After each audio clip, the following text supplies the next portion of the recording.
అమ్మాయిలు మీకు ఒకటే చెప్తున్నా, మీ వెనకాల ఎవడని తిరిగినా మిమ్మల్ని ప్రేమిస్తా అన్నా వాడికి కూడా చెప్పండి, నన్ను ముట్టుకునేలా అయితే కనుక నా దగ్గరికి రావద్దని చెప్పండి.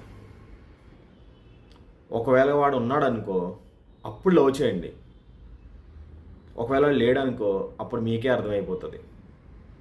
తెలుసుకోండి, లాస్ అయిపోయేది మీరే. మీకు అర్థమవుతుందా?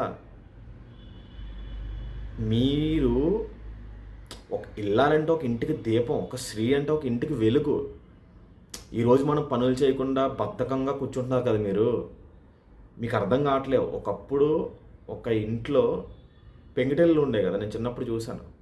ఒక ఆడది లెగిచి తులసి చుట్టూ తిరిగి కల్లాపేసి అర్థం ఇల్లంతా తుడిచి పిల్లలకు అన్నం పెట్టి వాళ్ళ ఆయన హస్బెండ్ పంపించి మళ్ళీ బట్టలు ఉతికి అన్నీ ఎందుకు అవన్నీ ఏంటంటే ఒక సాంప్రదాయం, మన హిందూ సాంప్రదాయం అది. మీరు ఆ సాంప్రదాయాన్నే మర్చిపోయారు.